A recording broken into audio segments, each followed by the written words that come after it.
What's good, Wizards fans? The Washington Wizards lose to the Timberwolves 118 to 107. Way too many turnovers. Let's talk about it. You are Locked On Wizards, your daily Washington Wizards podcast. Part of the Locked On Podcast Network. Your team every day.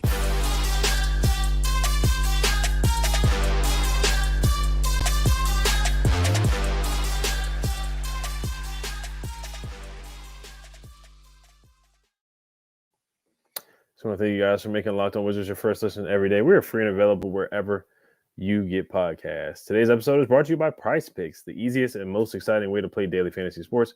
Go to PrizePicks.com/LockedOnNBA and use code all lowercase LockedOnNBA for a first deposit match up to $100.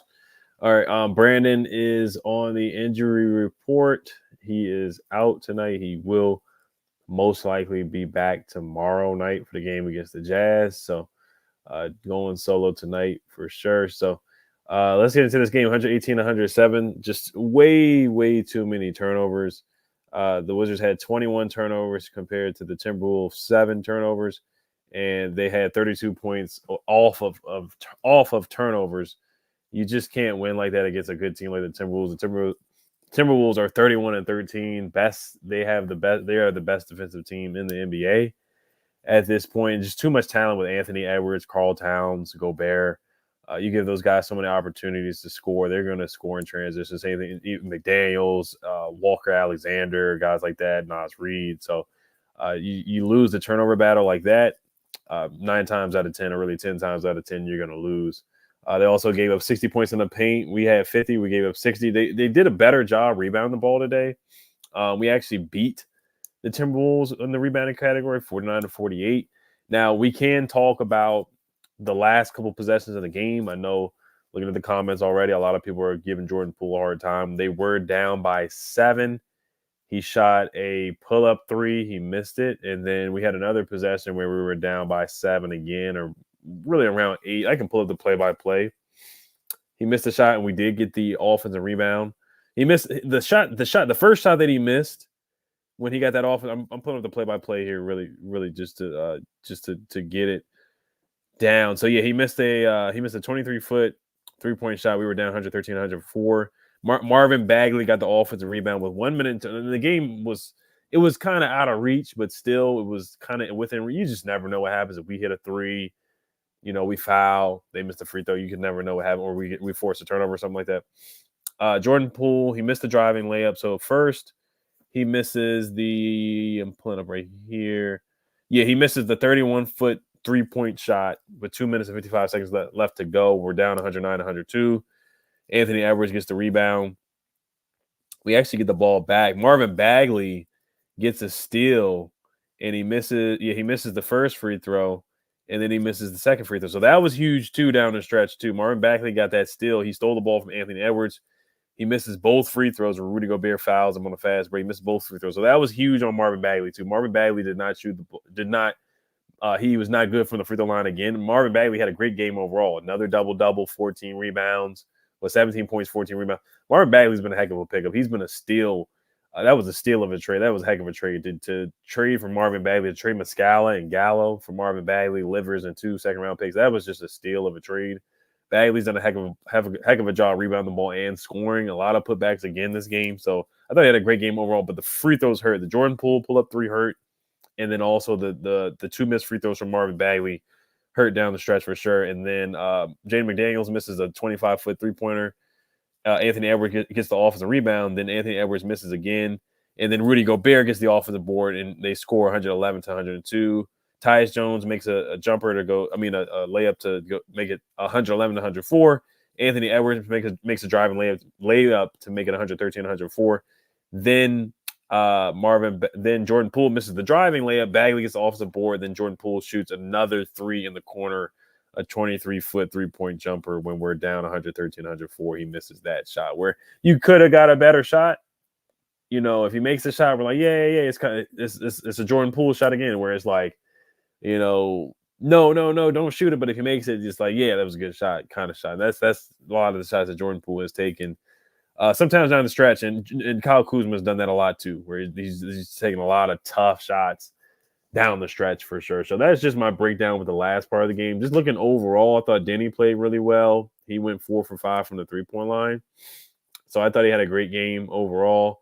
And also he had a tough and one down the stretch too, where he fell and made the layup as well. I thought that was nice. So I thought he had a really good game overall.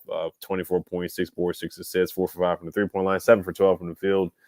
This is one of Deni's best overall offensive games of the season for sure. Kuzma, 5 for 11 from the field, did other things, 14 boards, 8 assists. Tyus Jones ended up with 5 points. Him and Jordan Poole, they weren't able to score a lot tonight. Jordan Poole was 2 for 11 from the field. He had 7 points. Let me see how many turnovers he had. He had 7 points and 4 turnovers. So he made 2 shots. So he had 2 field goals and 4 turnovers. So he had more turnovers than field goals, which is certainly unfortunate. And then Gafford fouled out, which was a questionable call. West challenged it. But, of course, the refs, they don't give us any help at all at home. And they ended up saying that was a foul. And that was Gafford's last foul. He ended up fouling out 4 boards tonight. Definitely need more boards from Gafford. Went 5 for 5 from the field.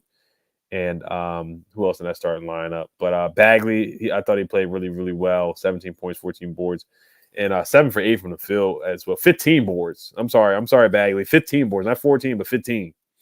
And then Corey Kispert with 7 points tonight. Bilal, 4 points. Landry Shamet with 9. I thought he got to the basket pretty well. 6 for 6 from the free throw line. So overall, they really could not stop Anthony Edwards. They couldn't stop Karl Towns. They didn't give up 62.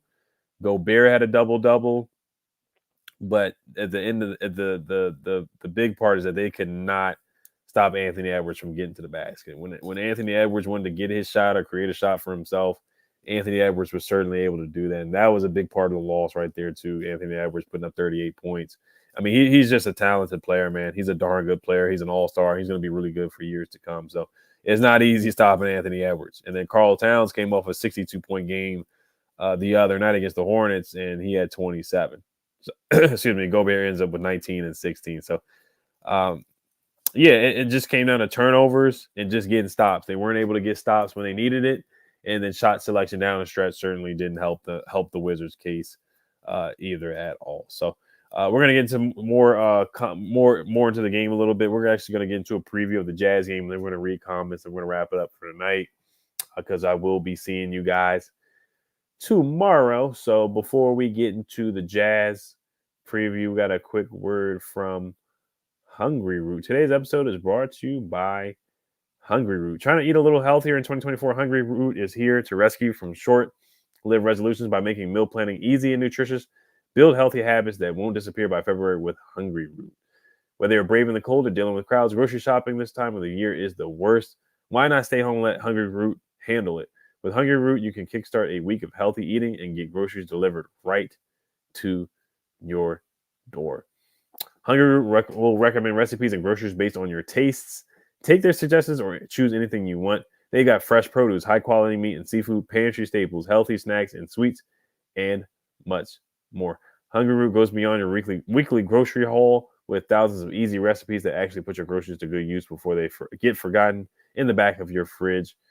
Right now, Hungryroot is offering Locked On NBA channel listeners 40% off your first delivery of free veggies for life. Just go to hungryroot.com/lockedon to get 40% off your first delivery and get your free veggies. That's hungryroot.com/lockedon. Don't forget to use our link so they know we sent you. Also, today's episode is brought to you by Grammarly. Make sure you guys check out Grammarly. I use it all the time when it comes to writing. Grammarly is there to support you from start to finish for over 10 years. Grammarly has been powered by AI technology you can trust to help you across the places where you write the most. And now Grammarly helps you do even more. With one click, you can easily brainstorm, rewrite, and reply with suggestions based on your context and goals so you can improve productivity for you and your teams. Big presentation coming up. Let Grammarly create a personalized outline and get you organized so you can transform your ideas into a compelling presentation. Need to draft an important email and didn't know where to start? Grammarly has suggestions to jumpstart your writing. The best part is that it's free to use. Start being more productive at work. Go to Grammarly.com/podcast to download for free today. That's GRAMMARLY.com/podcast. Also, today's episode is brought to you by PrizePicks. So we'll check out PrizePicks after we get into the preview here. I'll look at a couple of comments here. We have 23 comments in the chat here, but let's take a look at the Jazz here, and let's look at some of their stats and what they've done so far. The Jazz are a talented team. They got Lauri Markkanen, Colin Sexton. Right now, this year, they are, just looking at their record, they are 22-23.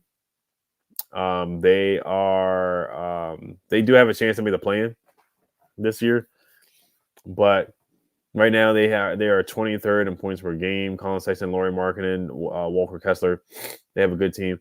They're 11th in points per game, 7th in assists, 7th in defensive rebound. That's probably because of Markkanen, John Collins, and Walker Kessler. They're 5th in blocks. That's probably because of Walker Kessler a lot as well. 12th in free throws attempted, probably because of Colin Sexton and Jordan Clarkson get to the basket as well. They're 9th in three-pointers attempted. Lauri Markkanen gets up a lot of threes. And defense, they're 23rd in points given up. They're 28th in assists given up as well. 8th in total rebounding defensively as well. Looking at their defensive rating, they're 23rd, so they're not a great defensive team. 10th in pace, so they like to get up and down the court. They are also second in offensive rebounding percentage. Like I said, once again, Walker Kessler, Lauri Markkanen, John Collins. So they have a deep team of bigs. So this is another team where there's a lot of bigs like Gobert and Karl Towns. They have multiple bigs that they put out there, and they play together a lot with Markkanen and John Collins as well. And the other night, they lost to the Pelicans 153-124. Markkanen had only 11 points. Sexton had 22, and the former G Leaguer of the Capital City Go-Go, Chris Dunn, had 10 points. Olynyk is on the roster too, so they have a platoon. They have a plethora of big men that they throw out there. Walker Kessler comes off the bench. Kelly Olynyk comes off the bench. Clarkson comes off the bench. Taylor Horton Tucker's on the roster too. Ochai Agbaji. And Keontae George has had a solid rookie season as well. The former Georgetown Hoya. Omer Yurtseven is on the bench as well. He did not play last game. And then they have a guy named his name is Simone Fontecchio. I'm probably butchering his name, but he can fill it up. He can shoot the three really, really, really well. Just looking at his stats here, how he shot from the three-point line. He is shooting 39% from the free throw line. From the three-point line. From the three-point line, he's shooting 39%. He really fills it up from the three-point. He hit 5 threes against the Pelicans last night when they lost 124-153. So just looking for keys to development here. Once again, it's going to be another game where they're going to need a lot of rebounding from Kyle Kuzma. Another double-digit rebounding game from him. Deni's going to have to get involved with rebounding Bagley as well. Garden Markkanen, you have to get out to shooters. Clarkson can shoot the three. Sexton can shoot the three. The guy I just said, Fontecchio can shoot the three. I already talked about Markkanen. John Collins will shoot the three. Kelly Olynyk will shoot the three. Clarkson will shoot the three. So they got a lot of Ochai Agbaji, Keontae George. They have a lot of guys that will get a lot of threes up. So you have to defend the three and get back on defense. They are 10th in pace. So those are the things I'm looking for. And then just defense, getting stops, making it tough on guys, and gaining rebounding. They're just going to have to rebound. Bagley, another double-digit rebounding game. We're going to need that from him too. And we need a better game from Jordan Poole. We just do. We need a better shooting game from Jordan Poole. We need a better shooting game from Tyus Jones from our guards. And we just need it. The shot selection has to be there too. So, but just looking at it from a developmental standpoint, Bilal, keep doing what he's doing, getting to the basket, being aggressive, looking for his own shot. I want to see that, him playing with confidence for sure. So, but yeah, they got that work cut out for them with Sexton. He's a guy that can get to the rim, get to the basket, and score. Same thing with Clarkson. And Chris Dunn is a darn good defender as well. So this should be a fun game, should be a good game, entertaining game for sure. And the Jazz are a very, very competitive team. They're a very competitive team. So that's what I'm looking forward to with that. Today's episode is now before we get to we're going to get to the comments real quick. Before we get to that, today's episode is brought to you by PrizePicks. PrizePicks is the largest daily fantasy sports platform in North America. It is the easiest and most exciting way to play DFS. It's just you against the numbers instead of battling thousands of other players, including pros and sharks. You pick more than or less than on 2 to 6 player stat projections and watch the winnings roll in. With basketball season here, you can now pick combo projections across football and basketball from the Specials League, a league created specifically for combo projections that includes 2 or more players from different sports release. For example, LeBron James plus Travis Kelce at 10.5 combo 3-pointers made, plus receptions. Want to play alongside some of PrizePicks' favorite players like rapper Meek Mill and comedian Andrew Schulz. You can now find community plays under the promos tab of the app to view entries from some of the biggest names in the PrizePicks community each week. Go to PrizePicks.com/LockedOnNBA and use code LockedOnNBA for a first deposit match up to $100. All right, so the picks that I had, I didn't say them last night. I think I said Gobert, Timberwolves money line. I think I said Gobert 10 boards, Timberwolves money line, and like Karl Towns 20 points. I think that hit pretty easily. I did make a so yeah, that's for FanDuel. But PrizePicks, if you did the over on Gobert's rebounds, his rebounds were at about 13.5. Gobert ended the night with how many boards? He ended up with, let's see, I want to say he ended up with like 16 rebounds, 15 boards, or something like that. But yeah, if you would have hit the over, I did take the over on Marvin Bagley's 9.5 points. He smashed that with 17. That was just way too low. I don't think they've really accurately set his line yet on PrizePicks. And then Gobert, yeah, his rebounds were 13.5. He ended up with 16. So any big man that goes up against the Wizards, take the over on their rebounds. So if you want to take a look at Walker Kessler, Lauri Markkanen, any of those guys, definitely take at their rebounds. I would take a look at really Lauri Markkanen and look at his boards. And if they put his boards at like 8.5 or something like that, I'd probably take the over. If they put it like 7.5, 8.5, I would definitely take the over on Lauri Markkanen's rebounds. I'll probably take the over on his points too. I got to see what his points line is set at. So I probably take the over on Lauri Markkanen's points tomorrow night as well. All right, so let's get into the comments here. Probably read about one or two and then wrap it up for tonight, and then we'll get into some more comments tomorrow night for sure. All right, let's see here. The Truth says Poole with more turnovers than shots. Hold on, I just got to take a quick drink of water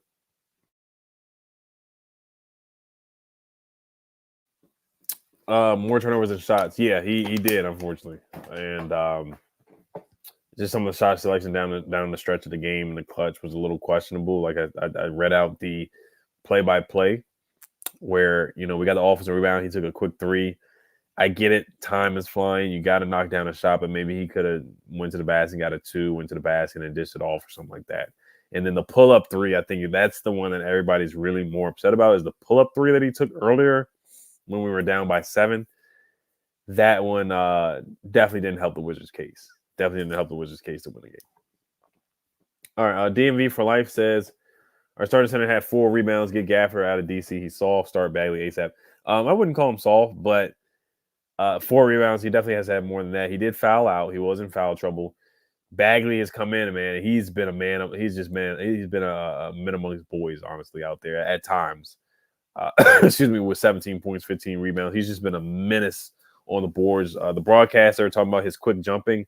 He's a quick leaper. You saw it at Duke how athletic he is. He's 6'10", but he jumps to the point where it's like he plays like he's 7 feet tall or 7'1", because he's a lob threat. He just has a lot of energy. He's so talented. You see why he was the second pick of the draft. Like, you look at the talent, like he has that talent, but he just hasn't panned out to some of the guys that were drafted, in that draft class or drafted after him. He just hasn't reached that. The accolades that those guys have reached. But as far as just a talent, athletic player, he checks a lot of boxes, man. He's fun to watch, man. I'm so happy that they brought him here, because it was tough to watch. We didn't have any guys that could rebound other than Gafford. And then Gafford, he gets in foul trouble, he gets winded. Bagley just keeps going, man. And this was against Gobert and against Karl Towns. I was impressed, man. I love what I'm seeing from Marvin Bagley. He's having a career renaissance for sure, and he's showing why. He was drafted really, really high in the draft. He's so talented. He really is. All right. 757 Finest says, Kuz, Jordan, and Gafford all need to kick rocks. They've been horrible. Yeah, Kuzma, ever since the trade reports have come out, because he's been known he was on the trade block or he possibly could get traded. And a lot of reports that Woj said that the Wizards are reticent to trade Kyle Kuzma. So they're kind of hesitant on it. They're not really in a rush to do it. They can wait until next year. So you would think that would kind of keep Kuzma at ease, honestly. But Kuzma, and ever since Bagley has come on, you can kind of tell that, he's not – I'm not going to say he's not getting the shots, but offensively, he hasn't been scoring as much. We haven't seen the 30-point games that he was putting up earlier in the year, the 25, 28-point games. With Bagley coming in, he hasn't been kind of that same guy. And I'm not going to blame Bagley coming in. But yeah, Kuzma has been wildly inconsistent as of late. And he's taken some crazy shots down the stretch too. Gafford, he is what he is. I think he's better suited as a backup big, great energy, good rim runner, lob threat, all that. But the gets in foul trouble from time to time. And then just, he going up against other bigs, he struggles. Any big that is just as strong as him or stronger, they usually end up with 20 points and 20 boards or an automatic double-double. And that's kind of what you saw tonight. And Gobert always gets a double-double, so I'm not just going to blame Gaff. But Gafford, he struggles to guard other big men for sure. And other bigs usually get a bunch of rebounds against Gafford as well. Bullets Nation said, I used to be a damn Gafford fan, but this season has made it so hard for me to like him. He's been so bad at so many games. And what I will say to that, I get what you're saying, Bullets Nation, but at the same time, he's like the only big out there is him and Bagley, and that's it. And I don't want to make any excuses for Gafford, but he tries, he gets effort, he blocks shots. But yes, as far as like getting moved around sometimes, yeah, he definitely gets moved around. And like I said, other bigs usually have career nights against Daniel Gafford. They usually do. So Gafford, he's on the trade block too. The Mavericks are interested. The Knicks are interested. The Rockets have called for Gafford's services. So Gafford has some trade value. I don't think he'll get a first, but a lot of teams are looking for him. And I think he definitely could help some other teams. Like, I could see him going to the Rockets and Van Vliet throwing them lobs and Jalen Green throwing them lobs and rim running, come off the bench behind Sengun. I think that would be a perfect fit for Daniel Gafford for him to come off the bench instead of being a starting big. I think he can be a starter in this league, which he has been. But him behind Sengun, if he goes to the Mavericks, he'd probably be behind Derek Lively. He might start over Derek Lively. We'll see. So the Knicks, Hartenstein and him with Mitchell Robinson being out, that makes sense. Tom Thibodeau would definitely push him, though. Tom Thibodeau would not allow any being pushed over and whatnot. So I think Gafford, that would be good for him to play with play under Thibodeau. I think Thibodeau would definitely help motor his game for sure. So I think that would be interesting to see him play with the Knicks as well behind Isaiah Hartenstein for sure. And we'll see what we get for Gafford if he does end up getting traded. All right. Dean Pomeroy says, how do you expect to win when we allow the Timberwolves to shoot 25 more shots than us? Yeah, it's turnovers, man. You can't turn the ball over that much. You can't expect to win when you turn the ball over that much. And you give Anthony Edwards that many opportunities. You give Karl Towns that many opportunities. And Gobert, yeah, you're going to lose. The Timberwolves are a legitimate team. They're a legitimate team, and they've won a lot of games so far. All right. Let's see here. I guess we'll read last one here. A lot of people going in on the team right now. Let's see here. Let's see here. Yeah. Ellis Johnson said, I don't think it's Bagley. Yeah, like I said, I'm not gonna blame Kyle's bad or inconsistent play just because of Bagley. And let's see here. Josh Jenkins says Bagley 17 points, 15 boards, been balling since he got to DC. Yeah, he has. He's been balling really, really well. Let's see here. Lamar Odom. Elizabeth Hayden says, what do you think about Bradley Beal's performance in the Suns? I haven't really watched a lot of the Suns. I really have not this year. I haven't really watched a lot of Bradley Beal this year, to be honest with you. I know he finally is playing, so that's good to see. He has been injured a lot, so it's good to see that he's finally playing. I know he's had a couple good games. I want to look at the stats now. I know Luka was playing really, really well against them right now, from what I heard. I'll look that up real quick, then I'll probably wrap it up here. The Suns are winning 82-66, 82-65. Brad has 12 points right now. Devin Booker has 27. Luka has 25 in the third quarter. So Luka's going to end up with about probably 35, 40 points when it's all said and done. And I don't think Kyrie's playing. Kyrie's not playing tonight either. So I know Luka's going to have a great game. But, yeah, Bradley Beal has 12 points. It's good to see him. He's finally healthy. It's good to finally see that. All right, Timothy Swindell says, I've grown accustomed to seeing the Wizards have a lead in the game at any point and knowing they'll lose is sad, and I don't even like basketball.